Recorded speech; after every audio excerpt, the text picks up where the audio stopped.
여러분 한 주간 잘 지내셨나요? 저도 집에서 가족들과 함께 잘 지내고 있습니다. 이제 다들 개학해서 학교에 다니고 또 새로운 친구들도 만나고 했을 텐데 하나님께서 좋은 친구들과 좋은 선생님, 이런 좋은 인간 관계들을 여러분에게 허락하셨을 줄 믿습니다. 두 달 동안이나 두 달이란다. 2주 동안이나 못 보니까 2주가 두 달처럼 길게 느껴지는 것 같아요. 그래서 여러분들 너무 보고 싶고, 교회에서 또 다음 주에 만나면 반갑게 서로 인사하고 또 안부 묻고 그랬으면 좋겠습니다. 오늘 이어서 볼 10계명 다섯 번째 계명은 바로 내 부모를 공경하라입니다. 내 부모를 공경하라. 출애굽기 20장 12절에서 나와 있는 말씀인데요. 우리 함께 살펴볼까요?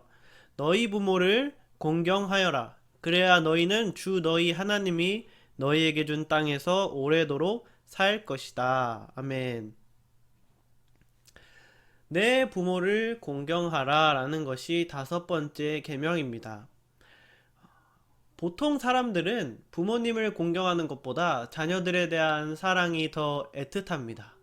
하나님께서 우리를 자녀 삼아 주시기 위해 예수 그리스도를 희생하신 그 모습도 하나님의 형상을 닮은 우리가 자녀를 사랑하는 게 보다 더 자연스럽게 나올 수 있다는 사실을 알려주고 있습니다. 보편적으로 부모가 자녀를 사랑하는 것은 노력하지 않아도 저절로 잘 하게 되어 있습니다. 하지만 자녀가 부모님을 사랑하는 것은 부모가 자녀를 사랑하는 것처럼 저절로 되지는 않습니다. 물론 우리가 부모님을 너무나도 사랑하죠. 그 누구보다 사랑하고 누군가 우리 부모님을 욕한다면 정말 화가 많이 날 만큼 우리는 당연히 부모님을 사랑하고 있지만 부모님이 자녀를 사랑하는 만큼의 사랑을 사실 자녀가 부모님을 사랑하는 것에 따라갈 수는 없는 것 같아요. 제가 부모님도 있고 자녀도 있는 입장에서 그렇게 생각을 하고 대부분의 여러분의 부모님들도 이 말씀에 분명히 동의를 하실 것입니다. 특히 요즘 세상은 부모를 공경하는 모습이 점점 더 급격하게 사라지고 있고 그런 모습들을 우리는 쉽게 발견할 수 있습니다. 성경은 말세에 세상 끝날 징조로 부모를 거역하는 현상이 늘어난다는 사실을 디모데후서 3장 2절에서 우리에게 말해주고 있습니다. 디모데후서 3장 1절 2절입니다. 그대는 이것을 알아두십시오. 말세에 어려운 때가 올 것입니다. 사람들은 자기를 사랑하며 돈을 사랑하며 뽐내며 교만하며 하나님을 모독하며 부모에게 순종하지 아니하며 감사할 줄 모르며 불경스러우며 쭉쭉쭉쭉 해서 거의 한 3장 5절까지 이렇게 말세의 현상들이 계속해서 엄청나게 많이 열거되는 것이 이제 디모데후서 3장의 앞부분의 특징인데요. 그 중에서도 하나가 있죠. 말세의 특징은 부모에게 순종하지 아니하며 부모님께 감사하고 부모님을 공경하지 않는다는 사실이죠. 하이패밀리라는 기독교 단체에서 전국 40대 이상 크리스천 남녀들을 대상으로 기독교인의 효의식 설문조사를 실시했습니다. 그 가운데 불효라고 느낄 때는 언제인가? 라는 질문의 1위가 봉양 문제로 자식들이 다툴 때 부모님을 네가 모셔라 아니야 네가 모셔라 라고 부모님 모시는 것을 막 서로에게 떠넘기면서 형제들끼리 자식들끼리 다툴 때가 가장 불효라고 느낀다라고 압도적으로 거의 70%에 달하는 69%의 대답이 1위를 차지했습니다. 그리고 부모님들에게 자녀가 노후 제공은 어느 정도 해야 적당하다고 생각하는가? 라는 질문에 용돈 정도 주면 된다 라고 대답을 했고요. 그리고 최고의 효도는 무엇인가? 라고 물어봤을 때 자녀가 행복한 것이 최고의 효도다 라고 대부분의 부모님들이 말씀하셨다는 겁니다. 이 최고의 효도는 2위가 자녀가 순종을 잘할 때 라는 대답이었는데 2위와 그 갭 차이가 2배 이상 차이 날 정도로 대부분의 가장 많은 최다수의 부모님들은 자녀가 행복한 것이 최고의 효도다라고 생각한다는 사실입니다. 부모님은 자식에게 그리 큰 것을 바라지 않는다는 거예요. 그저 행복한 것이, 자식이 행복한 것이 최고의 효도이고, 노는 그냥, 부모님도 자식에게 짐이 되고 싶지 않고, 그냥 용돈 정도만 이렇게 주면서 간간히 연락하고 보면서 지내는 것이 좋겠다라고 생각하는 것이 부모님의 마음이라는 사실이죠. 부모님은 자녀에게 기대고 싶은 마음도 없는데 자녀들끼리 네가 모셔라 네가 모셔라 하면서 부모님을 짐짝처럼 떠넘기는 그런 모습이 부모님이 볼 때 엄청나게 마음이 아팠을 것이라는 사실입니다. 69%라는 사람들이 이것에 대답을 했다는 것은 정말 많은 사람들이 이렇게 부모님께 아픔을 주고 있다라는 사실을 반증한다는 것입니다. 그리고 이는 현대사회가 얼마나 부모를 공경하지 않는지도 우리가 충분히 미루어 짐작할 수가 있습니다. 레위기 19장 1절에서 3절은 이렇게 말합니다. 주님께서 모세에게 말씀하셨다. 이스라엘 자손 온 회중에게 말하여라. 너는 그들에게 이렇게 일러라. 너희의 하나님인 나 주가 거룩하니 너희도 거룩해야 한다. 너희는 저마다 어머니와 아버지를 공경하여라. 너희는 또 내가 명한 여러 안식일을 다 지켜라. 내가 주 너희 하나님이다. 성경은 우리에게 하나님과 같이 거룩한 삶을 살아야 한다고 지금 말하고 있습니다. 그리고 그 거룩한 삶의 첫 번째를 바로 부모님을 공경하는 것이라고 말합니다. 안식일을 지키라라고 말하는 것보다 더 앞에서 말하고 있다는 사실이죠.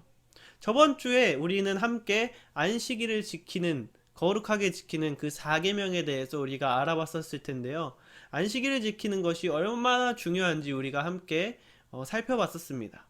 그런데 레위기 19장은 거룩한 삶을 사는 것에 있어서 안식일을 지키는 것보다 앞서 해야 하는 것이 바로 부모님을 공경하는 것이다 라고 말할 정도로 부모님을 공경하는 것은 중요하다는 사실, 그 사실을 우리에게 분명하게 짚고 넘어가게끔 말해주고 있습니다. 그렇다면 부모님을 공경하는 것이 무엇일까요? 그 해답은 바로 에베소서 6장 1절에 있습니다. 자녀들아 주 안에서 너희 부모에게 순종하라. 이것이 옳으니라. 부모님을 공경하는 것, 그것은 자녀들이 주 안에서 부모님에게 순종하는 것이에요. 바로 공경하는 것은 순종하는 것이 가장 큰 의미, 핵심이다 라는 것이죠. 부모님 말씀에 순종하는 것, 그것이 바로 부모님을 공경하는 것이다. 그런데 여기에서 중요한 것은 조건이 하나 붙어요. 그것은 바로 주 안에서 순종해야 한다는 것입니다. 주 안에서 부모님 말씀에 순종해야 한다는 사실이죠. 예를 들어 주일에 부모님이 헌금을 하라고 돈을 주셨는데 헌금을 안 한다면 주님이 주님의 헌금을 훔친 것뿐만 아니라 부모님의 말씀을 거역한 죄도 짓게 된다는 사실입니다. 또 예배에 늦지 않게 가야 한다고 부모님이 깨우는데 말을 듣지 않고 계속 잠을 자다가 늦잠을 자서 예배에 늦거나 아니면 못 가는 상황이 발생한다면 안식일을 거룩하게 지키는 것을 하지 못한 것뿐만 아니라 부모님의 말씀을 거역하고 부모님을 공경하지 않은 죄까지 동시에 짓게 된다는 사실이에요. 그렇기 때문에 주님 안에서 하는 부모님의 권면은 여러분이 최선을 다해서 들어야 합니다. 왜냐하면 그 권면을 듣지 않으면 최소한 두 영역에서 죄를 짓게 되기 때문이에요. 반대로 부모님의 모든 말에 순종해야 되는 것도 아니라는 사실을 우리가 이 본문을 통해서 알 수 있습니다. 예를 들어서 어떤 불교 집안에서 태어나 믿음을 가지게 된 친구가 있는데 부모님이 교회 가지 말라고 한다면, 그런데 부모님의 말을 안 듣고 교회에 갔다면 그것은 죄일까요? 그것이 아니라는 말입니다. 성경은 분명하게 우리에게 알려주고 있습니다. 주 안에서 너희 부모에게 순종하라. 부모님이 만약 시험 기간이니까 주일 예배만 가고 수요일이나 토요일 모임은 가지마, 시험 끝나면 다시 가도록 해 쉬었다가 라고 말했다면 이것은 주 안에서 나온 권면일까요? 아니겠죠. 물론 자녀를 사랑하고 걱정하는 마음은 누구보다 큰 부모님께서 누구보다 그 마음이 클 것이에요. 그리고 이러한 권면들도 그 마음에서 나왔겠지만 주님을 가장 우선순위로 생각하라는 주 안에서 나온 권면은 아닌 것입니다. 그렇다면 그 부분에서 부모님이 나한테 그렇게 말하면 우리는 어떻게 해야 하죠? 멈춰! 하고 부모님의 권면을 듣지 않고 수요 예배와 토요 모임에 나가도 그것은 5계명을 어긴 것이 아니다 라고 에베소서 6장 1절에서 바울은 우리에게 가르쳐주고 있습니다. 왜냐하면 주 안에서 너희 부모에게 순종하라고 분명하게 성경이 말하고 있기 때문입니다.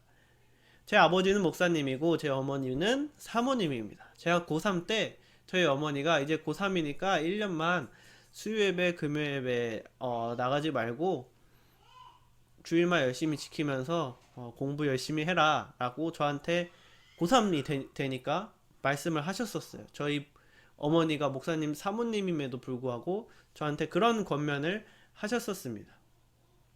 그래서 제가 어떻게 했을까요? 네, 바로 멈춰! 라고 하고 저는 그 어떤 시기보다 수요 예배, 금요 예배 열심히 나오고 토요일날 모든 모임에 다 참여하고 주일날 아침부터 그때는 저녁 7시 예배까지 있었거든요. 아침에 교회 가면 그 저녁 7시 예배 끝날 때까지 교회에서 계속 살았어요. 교회에서 밥 먹고 놀고 교제하고 그러면서 고3 생활 때 그 어떤 시기보다 교회에서 하는 그런 행사 예배에 모두 다 참여를 했었습니다. 그리고 주님께서는 당연히 그렇게 참여한 저의 인생을 망하게 하시는 것이 아니고 책임지시고 저의 앞길을 이끌어 주신 것을 지금 제가 이 자리에 있는 것을 통해서 여러분들께 자신 있게 말씀드릴 수 있습니다. 그러므로 여러분, 훌륭한 믿음의 부모님을 둔 여러분들은 정말 축복받은 친구들입니다. 그러니까 부모님이 교회 열심히 잘 나가라고 권면을 하면 거역하지 말고 믿음으로 순종하시기 바랍니다. 또한 부모님도 사람이기 때문에 모든 결정을 주 안에서 내리지 못해요. 어떨 때는 걱정이라든지 아니면 뭐 욕심이 부모님의 마음에 작용해서 주 안에서 결정을 내리지 못하게 하실 때도 있을 수 있습니다. 저희 부모님도 그러셨으니까요. 그럴 때는 여러분들이 용기를 가지고 주님을 선택하면서 멋있게 주님을 따르는 삶을 부모님께 보여주면서 부모님이 또 마음을 리프레시하고 자녀를 통해서 배울 수 있는 시간을 여러분들이 제공해 주는 것, 그것도 또 하나의 효도라고 생각합니다. 그리고 여러분들이 그렇게 주 안에서 주님께 순종하고 부모님께 순종하는 삶을 살 때 주님은 절대 여러분들이 아무렇게나 되게 방치하지 않습니다. 여러분의 인생을 여러분이 기대하고 결단한 것보다 더 크게 그리고 더 끝까지 책임져 주실 것입니다. 마지막으로 성경 한 부분 더 보고 말씀을 마치고자 합니다. 마태복음 15장 3절에서 6절 말씀입니다. 예수께서 그들에게 말씀하셨다. 그러면 너희는 어찌하여 너희의 전통 때문에 하나님의 계명을 어기느냐? 하나님께서 말씀하시기를 아버지와 어머니를 공경하여라 하시고 또 아버지나 어머니를 욕하는 자는 반드시 죽을 것이다 하셨다. 그러나 너희는 말하기를 누구든지 아버지나 어머니에게 내게서 받으실 것이 하나님께 드리는 예물이 되었습니다 하고 말만 하면 그 사람은 제 부모를 공경하지 않아도 된다고 한다. 이렇게 너희는 너희 전통 때문에 하나님의 말씀을 패한다 라고 말합니다. 쉽게 말하면 이거예요. 바리새인들에게 예수님께서 너희 전통 때문에 하나님의 계명을 지금 어기고 있다라고 꾸짖고 계세요. 그러면서 그 어떤 전통을 이야기하냐면 부모님께 드릴 것을 부모님의 이름으로 하나님께 헌금을 했습니다. 제가 하늘에 상급을 쌓아드렸어요. 잘했죠? 라고 말하는 바리새인들의 그 전통을 꾸짖는다는 거예요. 바리새인들은 부모님께 드릴 것을 하나님께 드렸으면 그것도 동시에 부모님께 드린 거기 때문에 부모님께 드리지 않아도 된다라는 이상한 전통을 만들었다라는 거예요. 그런데 그것은 하나님의 말씀을 폐하는 거고 하나님의 계명을 어기는 거라는 사실이에요. 하나님께 드리는 것은 하나님께 드리는 것이고 부모를 공경하고 부모님께 효도하고 부모님께 순종하는 것은 부모님께 드려야 할 부분이 분명하게 있다. 하나님께 드리는 부분뿐만 아니라 부모님께 따로 실제적으로 드려야 한다. 그것이 부모를 공경하는 것이다라고 예수님께서 콕 집어서 바리새인들을 꾸짖고 있고 그들의 잘못된 전통을 지적하고 계시다는 사실입니다. 하나님께 드리고 부모님을 끼워 넣어 퉁치는 삶을 여러분 우리는 살면 안 된다는 거예요. 그렇기 때문에 오늘 분반 시간에 여러분들이 함께 나누면서 이번 주에 어떻게 부모님을 공경할지 구체적으로 하나씩 정해서 실천하기를 결단하는 시간을 가졌으면 좋겠습니다. 그래서 내 부모를 공경하는 우리 모두가 되는, 특별히 이번 한 주간을 사는 우리 모두가 되었으면 좋겠습니다. 그러면 말씀은 마치고 이제 분반 공부를 시작하도록 하겠습니다.